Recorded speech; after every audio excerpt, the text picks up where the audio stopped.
हे लक्ष्मण, याद रखना,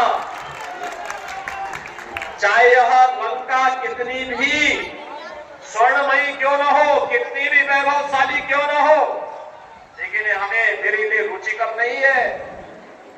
क्योंकि हमारे संस्कार क्या है कि जन्म देने वाली मां और जन्मभूमि से बढ़कर के कुछ भी नहीं हो सकता। और भगवान राम लंका को मुक्त करके वापस सीधे अयोध्या की ओर प्रस्थान कर गए। बहनों और भाइयों, भगवान राम ने कृष्ण गंगा पर बाली को मार करके अभिषेक सुग्रीव का किया। उन्होंने वनवास के कालखंड में ऋषि मुनियों को भय प्रदान किया और पूरे दंडकारण्य को जिस सुखद अनुभूति का एहसास कराया था, आज भी वह भारत का सबसे समृद्ध खनिज और वन संपदा का क्षेत्र बना हुआ है।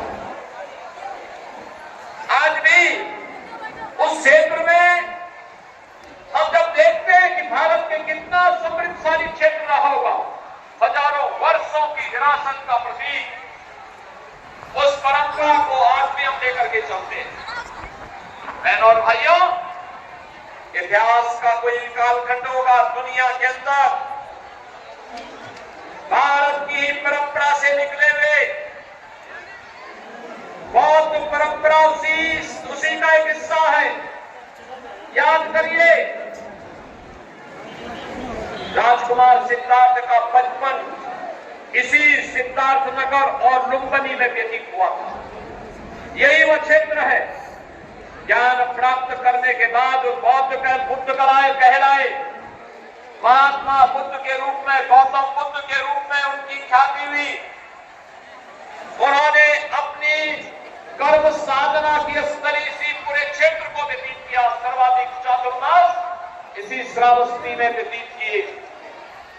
संन्यास प्राप्त करने के बाद कुछ समय के लिए लुम्बिनी आए।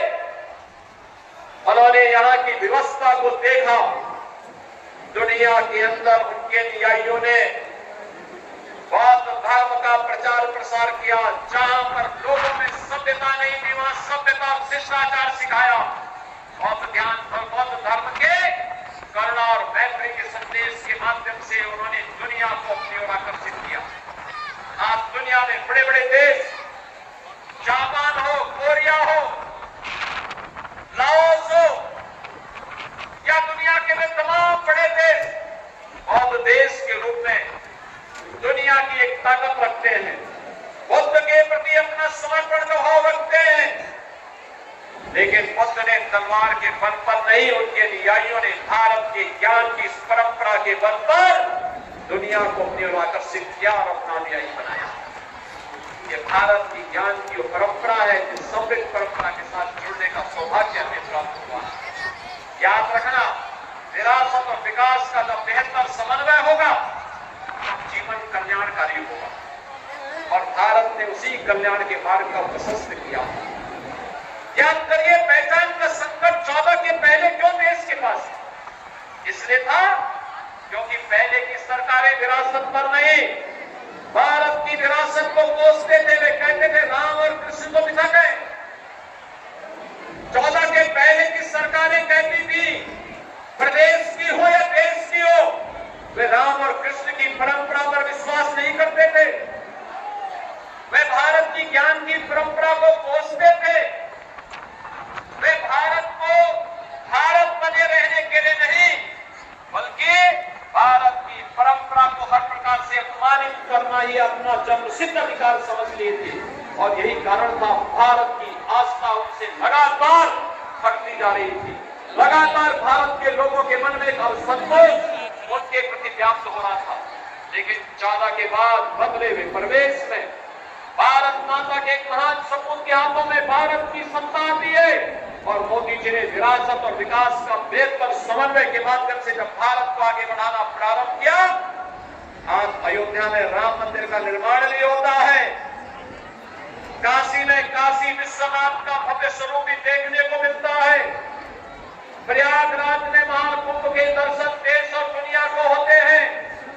मथुरा और वृंदावन सज और संवर कर रही है और मठ और मंदिर में एक नई और सबको दिखाई दे रही है, एक नए उज्जवल भविष्य की ओर, आशा भरी निगाहों की ओर विरासत की परंपरा हम सबको पूरे देश के अंदर नजर आ रही है। बहनों और भाइयों, अपनी उसी विरासत को आगे बढ़ाने के क्रम में भारत की ज्ञान की इस परंपरा के बारे में अगर जाना है तो हमें वेदों को देखना होगा।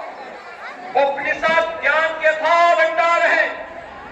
दुनिया अभी तक जहां पहुंच नहीं पाई है, विज्ञान जहां पहुंच नहीं पाया है, हे लक्ष्मण याद रखना, चाहे यह लंका कितनी भी स्वर्णमयी क्यों न हो, कितनी भी वैभवशाली क्यों न हो, लेकिन हमें मेरे लिए रुचिकर नहीं है, क्योंकि हमारे संस्कार क्या है कि जन्म देने वाली मां और जन्मभूमि से बढ़कर के कुछ भी नहीं हो सकता है। और भगवान राम लंका को मुक्त करके वापस सीधे अयोध्या की ओर प्रस्थान कर गए। बहनों और भाइयों, भगवान राम ने कृष्ण गंगा पर बाली को मार करके अभिषेक सुग्रीव का किया। उन्होंने वनवास के कालखंड में ऋषि मुनियों को भय प्रदान किया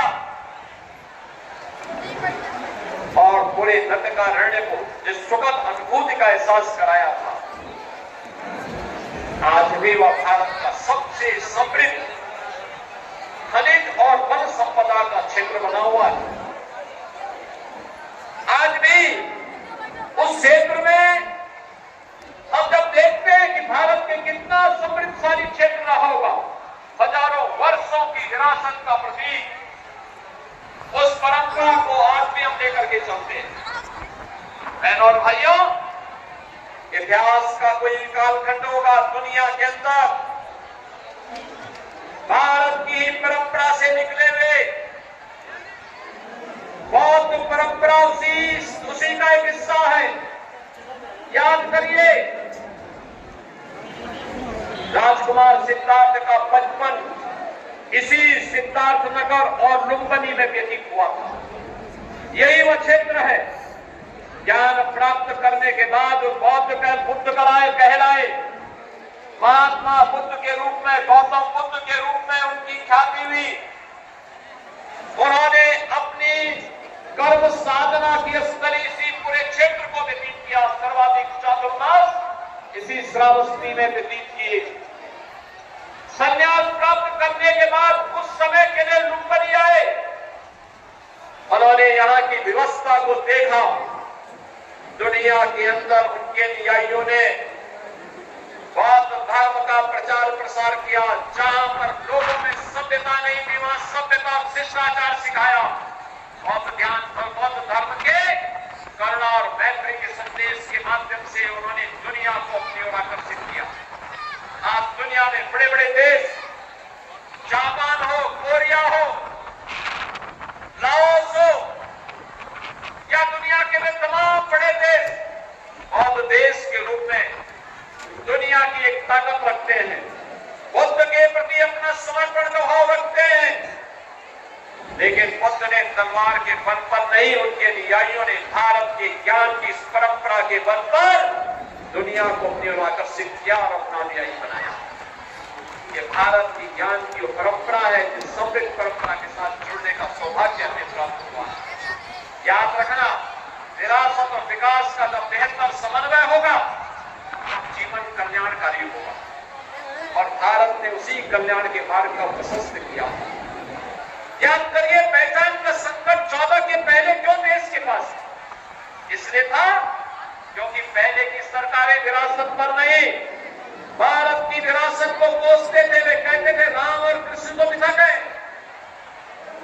14 के पहले की सरकारें कहती थी, प्रदेश की हो या देश की हो, वे राम और कृष्ण की परंपरा पर विश्वास नहीं करते थे।